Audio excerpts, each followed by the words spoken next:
Dr. Ahmed Leithy, how would you comment on the statement of the Egyptian Foreign Ministry regarding the latest developments in the region? Well, it is definitely the right thing to do. The escalation has gone too far, whether from the Iranian side or from the American side, and I think unless we do exactly what His Excellency has said, we risk to end up with an endless war. We've seen what happened during the 80s with the Iranian and Iraqi war. It lasted for 8 years, and in the end, both sides were losing. We are at a crossroad now, and it's about time that the two parties sit and get to an agreement. Just destroying each other and hurting the global economy is in nobody's interest. So the right way to go now is definitely the negotiation and to find a political outcome to the current crisis.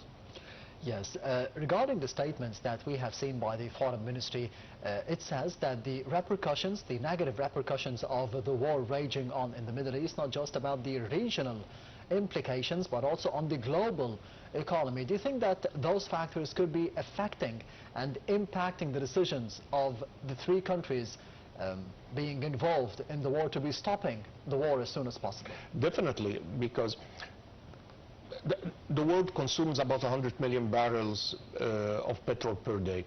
There's about 20 to 25 of these, which is almost a quarter, comes from the Gulf region. And it is not evenly spread, so mostly it feeds the Asian part of the planet. There are countries like India, there are countries like Japan that probably almost over 70% of their consumption of petrol comes from this region. And these are big economies.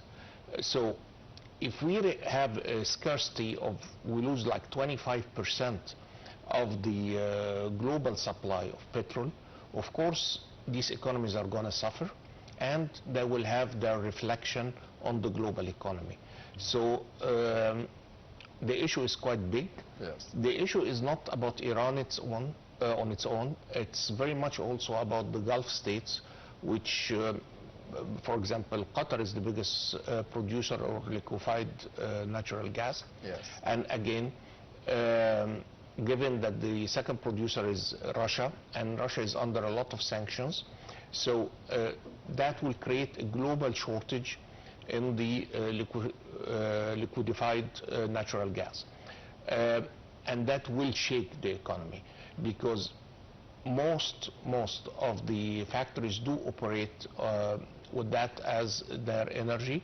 Plus, we cannot forget also petrochemicals, which is basically, to put in a simple way, it's plastic, which the prices will go up, as well as fertilizers, which is going to be a reflection also on the agriculture activities, mostly in Europe and in the rest of the world. So it will be a major shake to the economy. And honestly, we've seen the barrel of petrol jumping from 60 to about 114. The sky's the limit. I mean, if that continues, the 114 will be a very modest number, and easily you could reach like 200 or even more. And that will be a catastrophe on the global economy. Regarding the latest developments of the US President Donald Trump, he just stated that the price of the barrel could be decreasing swiftly and very fast if they reach an agreement, and if the negotiations will be taking place between the United States, Israel and Iran could be going through smoothly for every party involved. Do you believe those statements? Yes. Mathematically speaking, he's 100% and absolutely right. What is causing, there are two factors that's causing the huge hike in the prices of petrol right now. One is actually the actual scarcity, so because there isn't enough petrol as much as the buyers need, the prices are going up. And the second one is speculation. We've seen it a couple of times when he goes and he gives relaxing or calming statements or positive statements, we see the prices go down immediately almost. This is not real, this is speculation that is going down. So yes, it will go down if there is a peaceful accord is done between the conflicting parties here, not necessarily to where it were. It was more or less before the war, I think, at 62 or 64, because there is some damage to the infrastructure, and I think it's going to take a while, probably I would say 6 months to a year, for all of these infrastructure to go back to be operational as it used to be before the war. So yes, but it will go down. It will be maybe, roughly speaking, I would assume like around the 80 mark or something like that, which not perfect, but the world can live with it. Regarding the statement of the Egyptian Foreign Ministry, it said that it is in regular contact with every concerned party and every regional player, as we have seen in the past week, visits conducted by President Abdel Fattah al-Sisi himself to the United Arab Emirates, Qatar, and then Bahrain and Saudi Arabia. The phone calls taking place between the Foreign Minister of Egypt, Dr. Badr Abdulati, and his counterparts from Pakistan, Turkey, Qatar, and Iran yesterday, as well as the U.S. Special Representative to the Middle East, Steve Witkoff.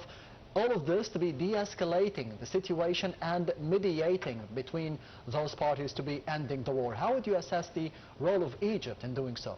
I think Egypt, in some brilliant way, has managed to keep a balance between both sides. So we have a relatively very good relationship with the U.S.